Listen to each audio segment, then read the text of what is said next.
Alors nous sommes arrivés Daf He de Keretut, Daf He pour le lundi 25 Menachem Av. Il nous restait donc les 4 dernières lignes de Dalet Amud Bet. Amar Rabbi Hila. Il a dit Rabbi Hila, Achal ma'asar daran terubi zerosh v'yisar loke shalosh. Si quelqu'un mange le ma'asir sheni, normalement il faut le manger à Yerushalem.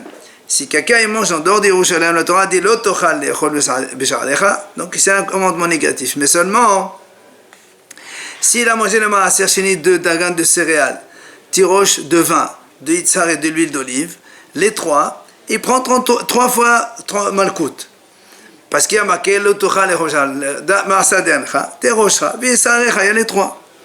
Alors la Gemara dit veha en loken ala shebichlalut. Pourtant, nous, on a dit, on ne prend pas malkout 3 fois quand il y a un lave commandement négatif général qui englobe plusieurs sujets à la fois. Alors, la m'a dit non, c'est vrai, mais ici c'est différent parce que de miyat rekrai. Parce que les psukim, ils sont en plus, des mots, ils sont en plus. Pourquoi ils sont en plus? La m'a dit, merdi katav lahamana be'achat alifnei Adonai Elohecha ma'asa derancha tiroshcha v'yisarecha b'fnim in b'chutzla. Donc, on a dit, c'est marqué déjà dans la Torah que le maaser sheni, il faut le manger, donc l'ifnei Hashem lecha Yerushalayim, et donc on n'a pas le droit de manger dehors, c'est déjà marqué. La malé de Khatav Nahamana, pourquoi la Torah le répète une deuxième fois, lo tuchal le'achol b'sha'alecha ma'asa derancha v'tiroshcha v'yisarecha. Donc si on le répète une seconde fois, le'halech, c'est pour te dire que chacun, c'est un commandement à part, et donc il est hayav 3 fois s'il a mangé daran, tirosh, v'yishar. Alors, le repousse a dit non. Si on s'en tient au premier passage seulement, là-bas c'est marqué, c'est un commandement positif. Il n'y a pas marqué un commandement négatif. Aval belav et malla. Mais j'aurais dit, transgressez pas un commandement négatif. C'est pour cette raison que la Torah a écrit Katav Rahamana lo tuchal leokma belav. C'est pour ça que la Torah a dit lo tuchal. Et donc c'est pour dire qu'il est haïv un commandement négatif. Alors il m'a dit malgré tout c'est quand même un commandement qui englobe 3 donc c'est éléments différents. Alors on m'a dit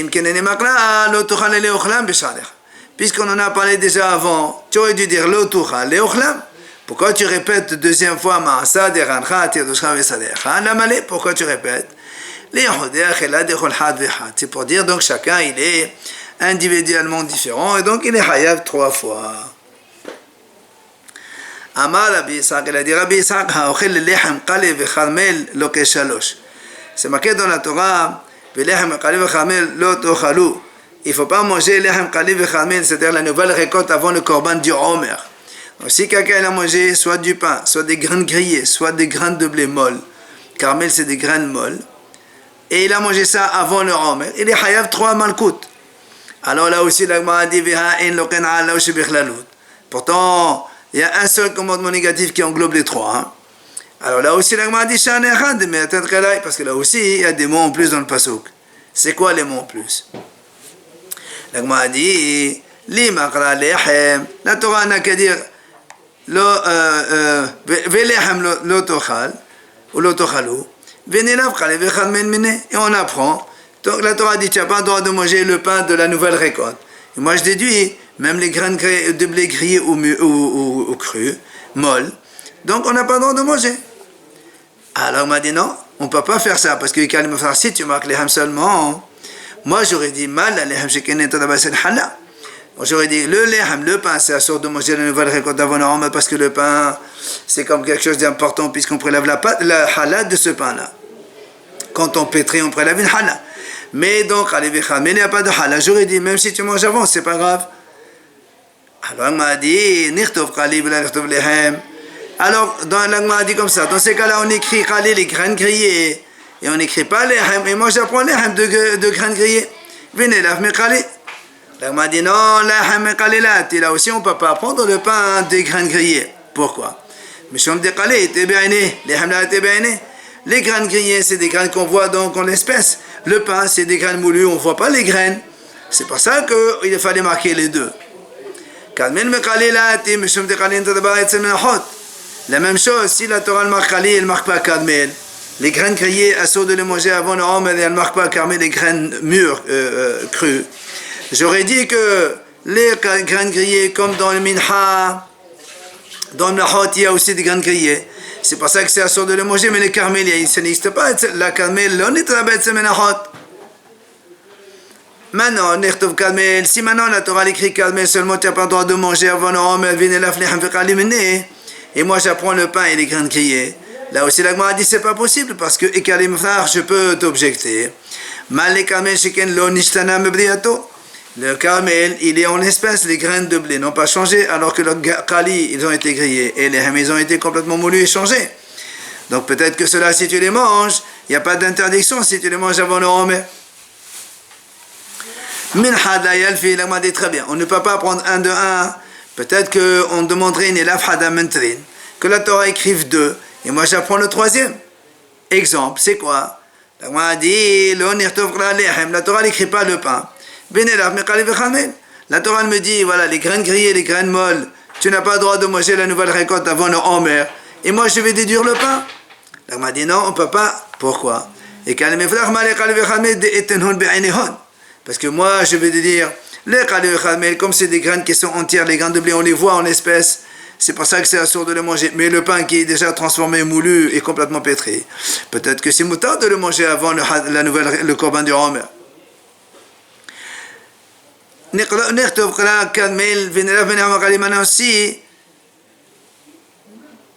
là, que la Torah n'écrit pas Kadmel, et moi j'apprends ça de Lehem et Kali.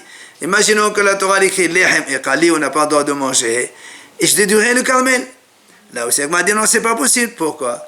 Et Kali, mes frères, je peux objecter mal les lehm kali, puisque le pain et les kali graines grillées, ça existe dans le menachot. Alors que le carmel n'existe pas dans le menachot. Donc tu ne peux pas déduire le carmel à partir de lehm kali. Alors que la Torah écrive le pain et les carmel, les graines molles, le cru. Et moi je déduirai les graines grillées. Qu'est-ce que tu vas m'objecter? Tu vas me dire voilà le pain, on prélève le halal et les autres non. Calmez le khayr, dans les graines crues, il n'y a pas de halal non plus. Et si tu me dis voilà le carmel, il n'a pas été transformé, c'est toujours des graines. Le pain il a été transformé, pourtant c'est assourd. Et le car, donc c'est pas ça, tu vois bien qu'il y en a un qui est en plus. Alors, on est donc malchout pour chacun. La Gemara dit très bien. On va dire que pour le Kali, il est Hayav un commandement négatif. Et pour les deux autres, à eux deux, on est Hayav qu'un seul, un seul malchout pour les deux. La Gemara dit non, si c'est comme ça, la Torah aurait dû marquer comme ça, Lehem, le pain à part. Kalmel ve Kali ensemble, ou encore, dans l'autre sens. Nektov Kali ve Lehem ve Kalmel. La Torah elle aurait dû marquer Kali d'abord, et Lehem ve Kalmel après. Amay Ketav le Kali be'em ça, pourquoi les Kali tu l'as mis entre les deux, Lehem Kali ve Kalmel. C'est pour ça qu'on a marqué au milieu. Lehem ve Kali ne Hayab ve Kalmel ne Hayab ve Kali. C'est pour te dire qu'on est Hayab pour le Kali, et pour le pain comme le Kali, et pour le Kalmel comme le Kali, donc on est Hayab 3. Amar Rabbi Yana, il est olam ateh gzera shava kala be'anecha. Rabbi Yana dit attention, ne crois pas que le gzera shava est quelque chose de léger. Shari pigoul et had megoufet Torah. Le pigoul, quand un Kohen il fait une mauvaise pensée de manger hors délai le korban et les hayav karet. Ça, c'est un des points essentiels. Et pourtant, ça, on nous l'a appris qu'à partir d'une gzera shava. Comment? Rabbi Yohanan, il a dit Rabbi Yohanan, Tani Savda bar Levi. Voilà comment il a fait l'exera Shabbat. Ne'eman le Halan, c'est marqué dans Notar, dans le reste du Korbanot, Ve'ochanav avono Issa. Ne'eman kan est dans donc le pigoul, c'est marqué Vanef Sha'ochet Memena Onatissa. Donc nous on a fait Issa, Tissa, Gzera Shabbat. Ma le Halan karet, Tav qu'un karet. Tu vois bien qu'avec Gzera Shabbat, on a appris que Yahiyuv karet dans le pigoul. Amar Rabbi Sima, il est olam at gzera shava kala be'anecha. Rabbi Sima il dit aussi la même chose. Il ne faut pas que la gzera shava soit légère à tes yeux. Shadi notar ehad megufet Torah. Et le notaire dont on vient apprendre maintenant le pigoul, le notaire lui-même, velo nimdor kadou la gzera shava. On l'a appris à partir de gzera shava. On m'a dit c'est laquelle mais gzera shava. C'est quoi la gzera shava donc du notaire? Il dit, c'est marqué Yaliv Kodesh Kodesh. Donc on apprend à partir du mot Kodesh Kodesh. C'est quoi? C'est marqué dans le notable Ochalav Aunu Isa qui est Kodesh Hashem Hillel. Et après dans le pasuk verti Ochalav Aunu Isa, donc après le pasuk dit Vesaftat Anotat Baesh qui est Kodesh Vigomer. Et c'est comme ça qu'on a déduit que dans le premier pasuk on parle aussi du notar. Parce qu'il y a marqué Kodesh et Kodesh. Amar Abaye le olam et Gzera Shava kala be'ainecha. Abaye dit encore que la Gzera Shava ne soit pas légère à tes yeux. Shehare beto me'anusato. L'interdiction pour un homme d'aller avec la fille qu'il a eue d'une femme qu'il a violée. Eh bien, hen hen goufet Torah velo limda kadon le Gzera Shava. Il n'y a pas marqué explicitement dans la Torah, mais on l'a apprise à partir d'une Gzera Shava. De Amar Rava, comme il a dit Rava. Amar le Rabbi Yisrael bar Avdimi, il a dit Rabbi Yisrael bar Avdimi, atia henna le esura, atia zima zima le srefa. C'est marqué dans la Torah, quand un homme il va tesha vita, donc un homme il n'a pas le droit d'aller avec la fille de sa femme. Et c'est marqué sha'ara henna, il y a marqué le mot henna. Dans un autre passage il y a marqué vat bat bincha, vat bettecha, lo terale ket vatra henna. Chachamim il dit ça c'est beto me'anusato. Et comme il y a marqué henna ici, là-bas henna dans le premier cas, c'est pour ça qu'on a dit que Bito Me'anusato elle est interdite. Maintenant, pour ce qui est de la sanction, il y a pas zima zima, il y a marqué dans le passage de Bito Mishto zimahi. Et la Torah a dit srefo oto beten. Donc c'est brûlé. De la même façon, on apprend pour Bito Me'anusato aussi, il faut les brûler. Enfin, Amar Ravashi ate Gzera Shava kala be'ainecha. Donc Ravashi dit que la Gzera Shava ne soit pas légère à tes yeux, puisque, allez, Nisqalin, hen gofet Torah. Les hayav, ceux qui sont hayav skila, ce sont des choses évidemment fondamentales dans la Torah. Et on a appris ça que seulement par Gzera Shava. Comment? La Torah a dit comme ça, c'est marqué dans les certaines sanctions des mehemba. Et dans le Ovi Deoni, les sorciers, il y a marqué des mehemba. Comme là-bas, comme là-bas, il y a marqué skila, il faut les lapider. Alors dans les autres cas aussi, où il y a marqué de mehembam avkan beskila. Après, on a dit dans les hayuv karet, la liste des karet, amefatem et Hashem, celui qui fabrique l'huile d'onction, shemen amisha. Tano rabanan hachamim enseigne. Amefatem et Hashem n'enmod bo. Si quelqu'un il fabrique l'huile d'onction, mais c'est juste pour apprendre, ou les morceaux de tzibour, ou bien donc le montrer au tzibour, patour, celui-là il est patour. Mais s'il le fait la sourd, pour oindre avec, là il est hayav karet. Maintenant, be'asar memeno, celui qui se fait oindre de ça, quelqu'un d'autre qui l'a pas fait, patour. Pourquoi? Les fiches on est hayav dans l'onction que si on se fait oindre avec l'huile d'onction de Moshe Rabbeinu. Alors l'Agman ramène ce qu'on a dit. Amar Mor, tu as dit tu as dit que si pour apprendre ou pour le donner, enseigner aux gens, c'est pas tout. Mais où tu as vu ça? Alors l'Agman a dit Atia matkunto min be matkunta dichtoret. C'est marqué dans l'huile d'onction matkonto. Et dans la fabrication des encens, c'est marqué matkonta. Urtiv le gaber todet lo sa'asu lachem. Lachem hu. Donc comme dans l'ector, il y a marqué lo sa'asu lachem. Pour vous, vous n'avez pas le droit de faire des assours. Aval le mosolet sibur, pas tout. Alors, puisque on apprend ça à doctorat, gaber shemenami, le mosolet sibur, pas tout. Alors l'huile aussi, c'est la même chose. Si quelqu'un, il le fait pour montrer aux gens, au tzibour, pour enseigner, c'est pas tout. Alors, puisqu'on apprend l'huile d'ectoret, pourquoi maintenant on ne fait pas dans l'autre sens, qu'on apprenne l'ectoret à partir de l'huile, et on dit, Ma Shem qui me fatem la hasayn patour, Aftotam qui me fatem la hasayn patour, Alam Ma'amad Alava Kedot Shepetem la hasayn hayav, Shem Shepetem la hasayn patour. L'agma a dit donc, pourquoi Rava il a dit, si on fabrique l'ectoret à moitié seulement, c'est hayav, mais si on fait la moitié de l'huile, c'est patour. Si on a pris l'huile nous-mêmes, on a pris d'ectoret. Pourquoi on n'apprend pas d'ectoret de l'huile? Comme on a pris d'ectoret de l'huile, comme Donc on a appris nous l'huile des Ktorat comme quoi on peut l'enseigner au Tzibour. Maintenant on apprend le Ktorat de l'huile. Comme dans l'huile, si on fait la moitié pato. Alors le Ktorat aussi, si on a fait la moitié pato, pourquoi donc il est Hayav pour le Ktorat et pas pour l'huile? Amal Rava, Rava il te répond. Gabi Shem Niketiv Kol Asya, Gabi Shem Niketiv Uvmat Konto Lo Ta'asu Kamohu. Dans l'huile, la Torah l'a marqué précisément Uvmat Konto. Dans cette quantité-là, ne faites pas comme ça. Donc, Kamohu de Asu. C'est comme ça que c'est Asu. Aval Hesou, Shapedam, mais si tu fais la moitié, alors c'est motard. Mais Gabi Ktoret, mais au sujet des encens, il n'y a pas marqué Bemat Konto. Puisque dans n'importe quelle quantité, on peut amener la moitié le matin, la moitié l'après-midi. C'est pour ça que c'est assourd, même partiellement. Tano Rabbanan Hachamim enseigne. Shemen Hamishcha, l'huile d'onction que Moshe Rabbeinu a fabriquée, c'était Mordero Hamesh Meot. Donc c'est un encens qui s'appelle Mordero, 500 shekels. Qidda Hamesh Meot. Kanimon Besem Hamesh Meot. Uqnebosem Hameshim Umatayim. Le total 500, 500, 500 et 250, ça fait 1750.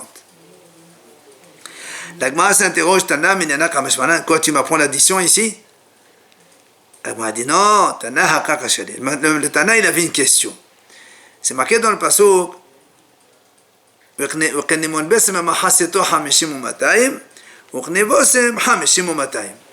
il dit, pourquoi on ne dirait pas Ema, Knevosim ke Knemon Besem? Quand on ne dit pas que Knebosem, la même chose que Knemon Besem, c'est-à-dire, comme Knemon Besem a marqué la moitié c'est 250 et donc la totalité c'est 500, mais Knebosem aussi on aurait dû dire ce qui fait que la totalité c'est 500 et au total ça nous fait ça fait 2000 au total. C'est pour ça qu'il est venu nous dire attention, ne confonds pas, le Knebosem c'est 250. Alors il m'a dit pourquoi on ne dirait pas comme ça? Il dit non, si c'est comme ça, sinon on écrit les deux mersa ou mersa, ça fait 250. Amal il n'a pas parlé à Baye quand on pèse les encens, est-ce que est-ce qu'il donne un peu plus ou il faut qu'il soit précis? Amal il répond la Torah dit bad bevad. Ça veut dire qu'il faut que ce soit vraiment très précis. Et toi, tu me dis, on peut rajouter un petit peu. Alors, le Maha objecte, pourtant,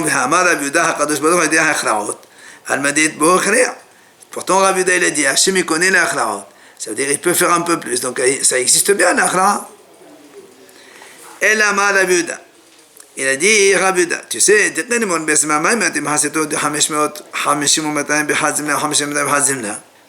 il dit Rabbi Yehuda, nous on sait que Knemon Besem il faut amener 500. Pourtant dans la Torah c'est marqué Mahaseto, la moitié, 250.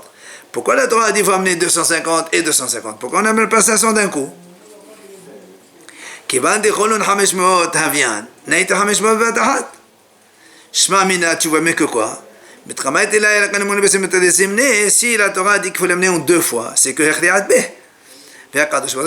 Donc tu vois bien qu'il faut mettre un peu plus pour que ça fasse un peu plus de poids. Alors, comment tu expliques la Torah qui a dit bad bevad, c'est-à-dire que ce soit précis? Rabina dit, ça veut dire, bad bevad, ça signifie que tu n'as pas le droit de peser les encens contre d'autres encens. Tu dois mettre des poids, pas des encens contre encens. C'est ça bad bevad. Tano Rabbanan Hachamim enseigne. Shemen Amisha Sha'asa Moshe Bamidbar, le shemen, l'huile d'onction que Moshe l'a fait dans le désert.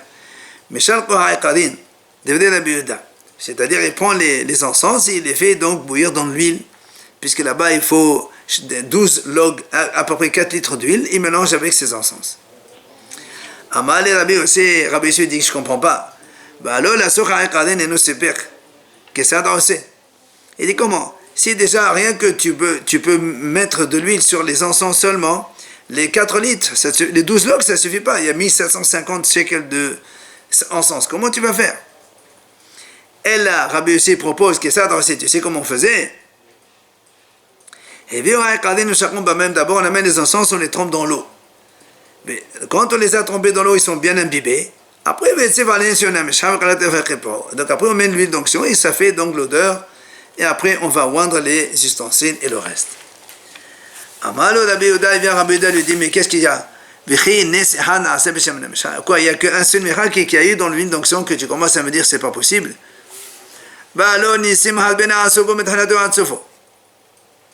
Pourtant, il y a eu plusieurs miracles dans l'huile d'onction, depuis le début même jusqu'à la fin. C'est quoi? Comme on a dit, le début de l'huile d'onction, il y avait 12 lots, 4 litres à peu près. Et pourtant,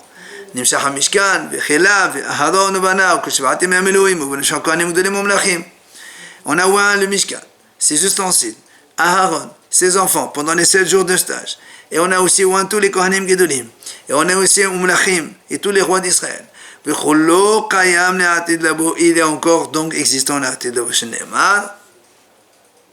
Comme le passage dit, Shemen Meshaton Shiyehi, Zeli le Dorotechem, Ze Begmatria Yavlugin Havian.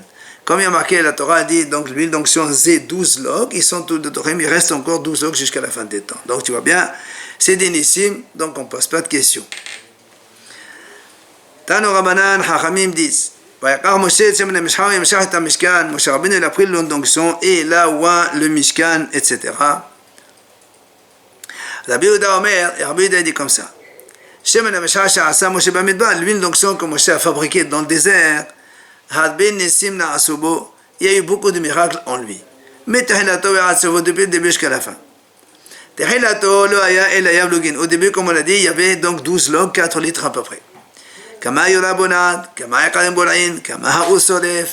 Donc il y a la casserole qui absorbe, les encens qui absorbent, le feu qui va brûler. Et pourtant, au vent, on a oint le Mishkan, les ustensiles. Aaron et ses enfants pendant les 7 jours de stage. On a oint tous les Kohen Gadol, et même les rois. Même un Kohen Gadol, fils de Kohen Gadol, il faut aussi l'oindre avec l'huile d'onction. Par contre, il dit, mais on ne oint pas un roi, fils de roi. Maintenant, alors comment ça se fait qu'on a oint Shlomo alors que son père David c'était un roi? Mais à cause de la Mahlok d'Adonia, il voulait prendre le règne à la place donc de David. Et alors il a fallu montrer que c'était Shlomo que David a choisi et pas un autre. Et même la même chose, on a oint le roi Yehoash à cause de Atalia, qui voulait aussi prendre la place.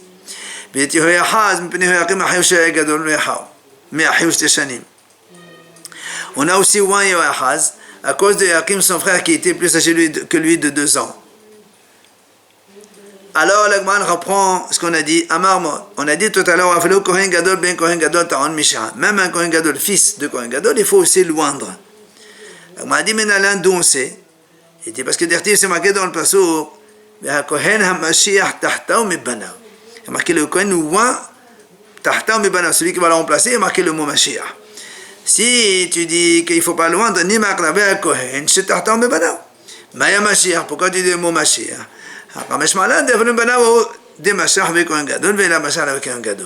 C'est pour t'apprendre que même si c'est son fils, si on le oint, alors il deviendra Kohen Gadol. Si on ne le oint pas, il n'y a pas de Kohen Gadol. Amar mort, on a dit aussi En Moshen Melach ben Melach. On ne oint pas un roi dont le père aussi est roi. Alors Maïs dit, mais d'où on apprend ça? Amar Abba Yaakov dirti, parce que c'est marqué dans le passage. C'est marqué lui et ses enfants. Donc quand il y a un roi, tous les enfants donc, du roi succéderont à lui et donc prendront la suite. Yerushahi, c'est un héritage. Alors pourquoi on a oint Shlomo? À cause de la mahlok avec Adonia, comme on a expliqué tout à l'heure. Alors il m'a dit, qui a dit que quand il y a une mahlok comme cela, il faut oindre? Peut-être qu'on va dire au roi, au père, choisis ton fils. Et c'est terminé. Pourquoi tu as besoin de tout rendre? Amar papa, Amar Kera, Bekev Israël. Il dit parce que papa il répond, il y a marqué dans le passage Bekev Israël, c'est-à-dire Bezman Shalom Israël. C'est quand la Torah l'a dit là-bas, quand est-ce que donc le roi n'a pas besoin d'être loin quand son père il est roi, quand il y a la paix en Israël que personne ne discute quoi que ce soit. Tana, la enseigne, Af Yehu ben Nimshi, même Yehu, ben Nimshi, Lo Nimshah, Ella Mepene Mahlok Yoram ben Ahav. Lui aussi, Yehou, il n'a pas été loin que parce que, à cause de comme lui, il a tué Yoram ben Ahav. Et donc, il y a donc discussion avec Yoram ben Ahav. Il fallait donc le oindre parce que c'était le nouveau roi. Alors, m'a dit, Amai, pourquoi tu dis ça? T'es pour les déménager de Shonhu? Ben, t'as qu'à me dire, son père, il n'était pas roi. Nous, on a dit, quand est-ce qu'on ne voit pas un roi? C'est quand son père est roi, mais lui, son père n'était pas roi, c'est le premier. Tu n'as pas besoin de me dire à cause de la mahlok avec Yoram. Alors, on m'a dit, c'est vrai. Effectivement, il manque un élément.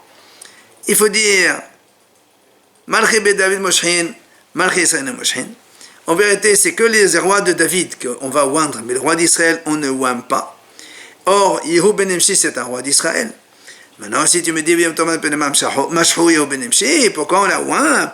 Mais Pene Mahlok de Yoram ben Ahav, à cause de la mahlok avec Yoram ben Ahav. Amar Mor, la Gmal dit, donc, elle rappelle ce qu'on vient de dire, Malchi ben David Moshin. Donc, on ne oint que les rois du royaume de David, mais pas du royaume d'Israël.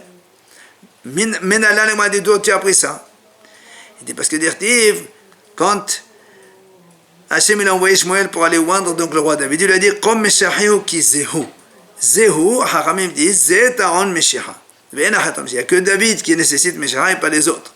Et donc tous les descendants de David. Alors, on m'a dit à Marmor, on a dit tout à l'heure qu'on a oint Yehou ben Nimshi, mais Pene Mahlok Yoram, à cause de la mahlok avec Yoram ben Ahav. Alors, on m'a posé une question. Quoi, à cause de la mahlok de quelqu'un, on va profiter de l'huile d'onction que normalement on n'a pas le droit de le faire, et c'est Hayab Me'ila. Alors, on m'a répondu non. Il dit non, le roi Yehou ben Nimshi, on n'a pas loin avec l'huile d'onction de Moshe Rabbeinu, mais avec l'huile d'Afarsemon, une belle huile de qui sont bons. Après on a dit, on a oint Yehoyahaz à cause de Yakim qui était plus âgé que lui de 2 ans. Alors on m'a dit, comment tu dis que Yehoyakim il était plus âgé, ou Mekashish, Ve'arti pourtant, il y a marqué Uvnei Yoshia, et les enfants du roi Yoshia, il y a marqué Habechor Yohanan, le premier-né c'est Yohanan, Hasheni Yehoyakim, le deuxième Yehoyakim, Ve'ashelishi Sitriyahu, le troisième Sitriyahu, Ve'alevi Shalom, et le quatrième s'appelle Shalom, Amar Rabbi Yohanan. Rabbi Yohanan il dit Hu Yoahaz, le premier qu'on a dit Yohanan il s'appelle Yoahaz. Hu Sitriyahu Shalom, et Sitriyahu c'est le Shalom, c'est le même. Donc, si tu vois que Yoahaz il est placé avant Yoachim, donc il est plus âgé, comment tu dis que Yoachim il est plus âgé que Yoahaz? Elle a l'air là, Yoachim, Kacher m'a dit en vérité, Yoachim il est plus âgé que lui. Mais alors pourquoi on a marqué Bechor Yohanan, c'est-à-dire Bechor Yoahaz? Bechor, Shehu Bechor Namalchut, parce qu'il était le premier à être roi. Alors il m'a dit comment ça se fait qu'on a nommé roi un enfant plus petit que celui qui était plus âgé que lui. Quand il y a des frères, c'est le premier qui prend le règne à la suite de son père. Tu vois bien qu'il y a marqué que là-bas, quand on donne la succession du roi, on donne à son premier-né en premier. Alors comment ça se fait qu'on n'a pas donné à Yoachim s'il était plus âgé? Alors l'Agma répond, parce que Yoahaz, il était bon comme son père, mais pas Yehoyakim, donc il n'était pas apte. Amal Mod, Hu Shalom, Hu Sitriya. Tu as dit tout à l'heure que c'est le même, Shalom, c'est le même que Sitriya. Alors il m'a dit, je ne comprends pas, pourtant dans le Navi c'est bien marqué. Il y a marqué 3e Sitriya, 4e Shalom, donc ça ne peut pas être le même. Alors il m'a dit, pourquoi il a marqué 3e? Effectivement, il est 3e des enfants. Maintenant, après, pourquoi on a dit parce qu'il était le 4e, donc pour avoir régné. Comme il dit le Gemara, pardon, il a donc régné avant. Et la Gemara donne ici la succession. Au début, c'était Ahaz le premier. Besov, Malach Yoachim, le deuxième c'est Yoachim. Besov, Malach Yochonia, le troisième c'est Yochonia. Et le quatrième, Besov, Malach Sitriya, c'est Sitriya au Melech. Tano Rabbanan, Hu Shalom, Hu Sitriya.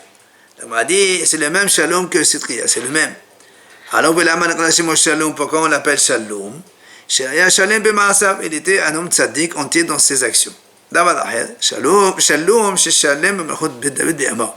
C'est lui qui a clôturé le royaume de David, puisque c'est lui, à son époque, qui a eu la destruction de Beth Amikdash. Ou Mashemo, et quel est son vrai nom? Matania Shemo, il s'appelle Matania. Shene'emar, Vayamloch et Matania dodo tahta vayasif Shemo Sitriyahu. De'amalo, ya yasdik alecha et ad-din im tumhod bi. Quand on a vu que Nebuchadnezzar, il a fait régner Tzidkiya, il lui a dit, fais attention de ne pas donc te rebeller contre moi. Shene'emar, Vayeve'ehu bavela, urtiv,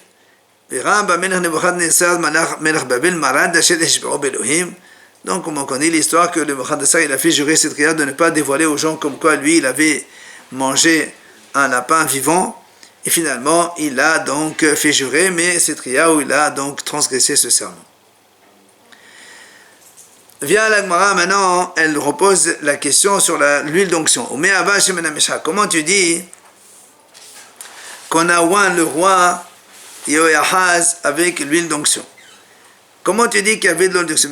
Pourtant la Braïta dit Mishnechnaz Aaron, Nechnaz Sensenat Aman, ou Suhit Shemen HaMishha, ou Maklo Shel Aaron, Shchedim Ufrahim, Ve'algas Shek de Pélissim de Israël. Il dit quand on a caché l'arche sainte, on a caché aussi la coupelle de la manne, on a caché aussi le récipient dans lequel il y avait l'huile d'onction, on a aussi caché le bâton d'Aaron avec les fleurs et les amandes. Et on a caché enfin la caisse que les Pélissim ont envoyée comme cadeau au Bnei Israël à l'époque des Shoftim là-bas.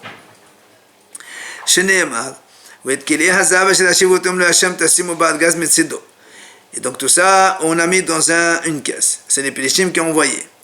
Au Mignazo, et qui c'est qui a caché tout cela? Yoshia Melech Yehuda Gnazo. Donc c'est le roi Yoshia, le père de tout cela. Shenemar, Vayom Melech al El HaKohanim.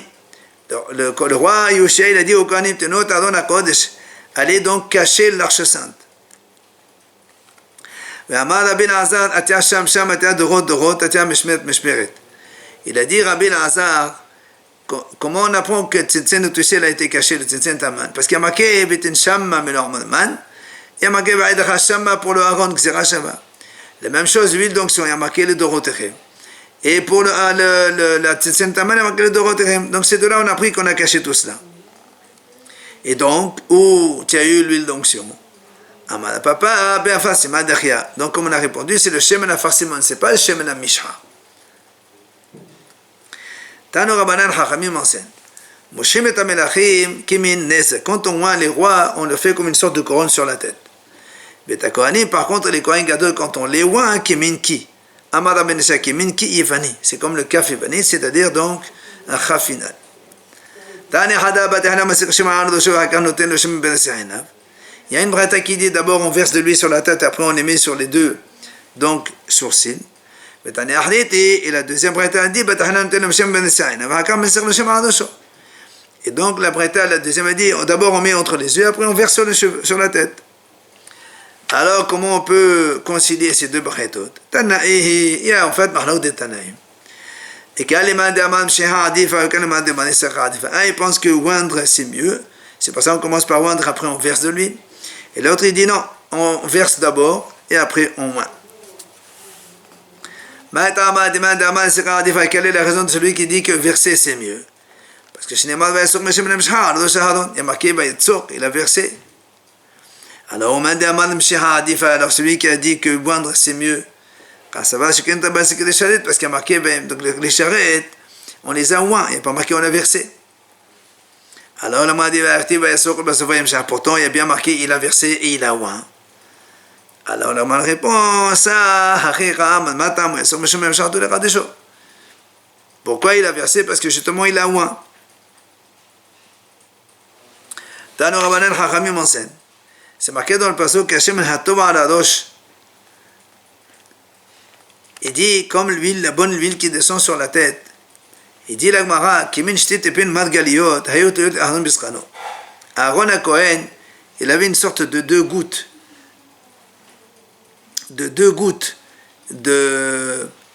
comme de pierres précieuses, 2 gouttes d'huile d'onction qui était sur sa barbe.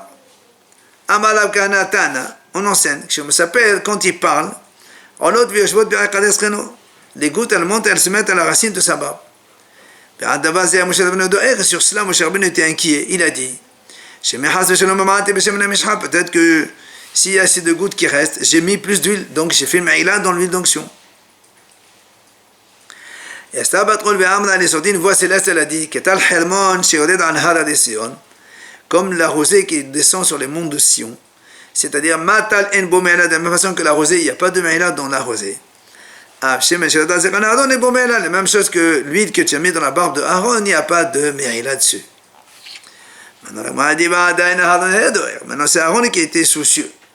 Il a dit, peut-être que Moshe, bon, il n'a pas transgressé donc la meila dans l'huile. Peut-être moi, oui. Il est sorti une voix céleste, elle lui a dit,